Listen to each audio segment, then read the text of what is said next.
আকাশবাণী কলকাতা। সমীক্ষা।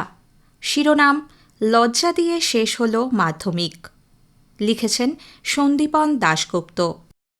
এক রাশ লজ্জা দিয়ে শেষ হলো এবছরের মাধ্যমিক পরীক্ষা। কেন এই কথা বলছি তা বোধহয় পরিষ্কার হচ্ছে না, তাই না? খড়গপুর থেকে ঝাড়গ্রাম, কোচবিহার থেকে দক্ষিণ দিনাজপুর, রাজ্যের বিভিন্ন প্রান্তে দেখা গেল এক অদ্ভুত ছবি। পরীক্ষা কেন্দ্র থেকে বের হয়েই রাস্তাঘাটে বই, খাতা, এমনকি টুকলির কাগজ ছিঁড়ে বাতাসে উড়িয়ে উৎসবে মাতল পরীক্ষার্থীদের একাংশ। আপনি কখনো ভেবেছেন পরীক্ষা শেষ হওয়ার পর আপনার চরম উল্লাস প্রদর্শনের পথ হলো পাঠ্য বই কুচি কুচি করে ছিঁড়ে হাওয়ায় ভাসিয়ে দেওয়া? কোনোদিন স্বপ্নেও ভেবেছেন আপনার সন্তানরা এই কাজ কত অনায়াসে করতে পারে এবং তাতে তাদের বিন্দু মাত্র হাত কাঁপবে না? ছোটবেলায় মাধ্যমিক পরীক্ষা শেষ হলে বন্ধুরা মিলে পরিকল্পনা করা হতো কিভাবে নতুন ক্লাসে ওঠার আগে যে ছুটিটা পাওয়া যাবে সেই সময়টা আনন্দের সঙ্গে কাটানো যায়। কেউ কেউ দূরে কোথাও ঘুরতে যেত, কেউ বা বন্ধুদের সঙ্গে খেলাধুলো করে সময় কাটাতো, আর যারা খুব সিরিয়াস কিংবা মা বাবারা তার থেকেও বেশি সিরিয়াস, তারা আবার একাদশ দ্বাদশ শ্রেণীর বই জোগাড় করে পড়াশোনাও শুরু করে দিত। কিন্তু মাধ্যমিক পরীক্ষা শেষ হতেই বই খাতায় ছিঁড়ে ফেলে আনন্দ করবে এমন ভাবনা কোনোদিন মাথাতেও আসেনি। হ্যাঁ, এটাই নাকি তাদের আনন্দ প্রকাশের ধরন, যা দেখে রীতিমতো স্তম্ভিত আমরা। আসলে এখন বোধহয় গড়া নয়, ভাঙাটাই দস্তুর। সৃষ্টি নয়, ধ্বংসটাই নিয়তি। ভালোবাসা নয়, ঘৃণাটাই স্বাভাবিক। শিক্ষা, রুচি, বিবেকবোধ, মানসিক বিকাশ এমন একটা ধ্বংসাত্মক পর্যায়ে পৌঁছচ্ছে যে সৃষ্টিতে নয়, অনাসৃষ্টিতেই আনন্দ খুঁজে পাচ্ছে আজকের যুব সমাজ।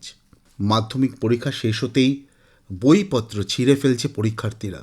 আবার সমাজ মাধ্যমে সেই বই খাতা ছিঁড়ে ফেলার ভিডিও শেয়ার করা হচ্ছে, যা দেখে রীতিমতো হতবাক মানুষজন। কি দেখা যাচ্ছে ভিডিওতে? সমাজ মাধ্যমে ভাইরাল হওয়া ওই ভিডিওতে দেখা যাচ্ছে একদল পরীক্ষার্থী রাস্তার মধ্যে দিয়ে টোটোতে চিৎকার করতে করতে যাচ্ছে, আর তাদের বই খাতা সব ছিঁড়ে রাস্তায় ফেলে দিচ্ছে। কিছু মানুষ এই ঘটনার ভিডিও করেছে। পরীক্ষার্থীদের সে কি উল্লাস! সোশ্যাল মিডিয়ায় এই ভিডিও ভাইরাল হতেই লক্ষ লক্ষ মানুষ তা দেখেছেন।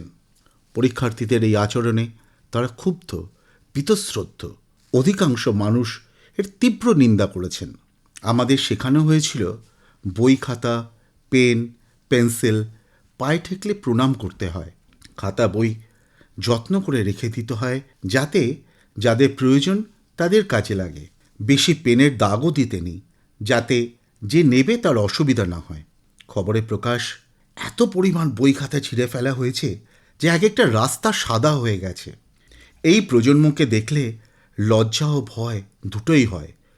প্রশ্ন জাগে, আমরা আর কত নিচে নামব? সবচেয়ে দুঃখের বিষয় কি জানেন?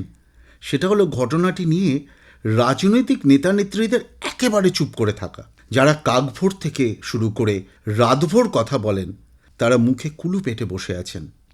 আমার অন্তত চোখে পড়েনি এরা কেউ ঘটনার নিন্দা করেছেন। আসলে আমাদের রাজ্যের ছাত্রছাত্রী থেকে তরুণ তরুণী থেকে যুব সমাজ সবাই আজ এক অনিশ্চয়তার জীবনযাপন করছে। তারা জানেই না তাদের সামনে কি অপেক্ষা করছে। তাদের মধ্যে জন্ম নিচ্ছে রাগ, সমাজ ব্যবস্থার প্রতি প্রতিশোধ স্পৃহা এবং এক সীমাহীন সংশয়, সন্দেহ, দ্বিধা, অস্পষ্টতা, ইতস্তত ভাব, অস্থিরতা। তারা চিরকাল ভাতাজীবী হয়ে জীবন কাটাবে নাকি চাকরিজীবী শব্দটাও তাদের পাশে বসবে, এই অনিশ্চয়তা বোধই তাদের ঠেলে দিচ্ছে ছেঁড়া পাতার টুকরোয়। বর্তমান সময়ের শিক্ষার মান ও মূল্যবোধ কোথায় গিয়ে ঠেকেছে তা নিয়ে ভাবার কিন্তু আর সময় নেই।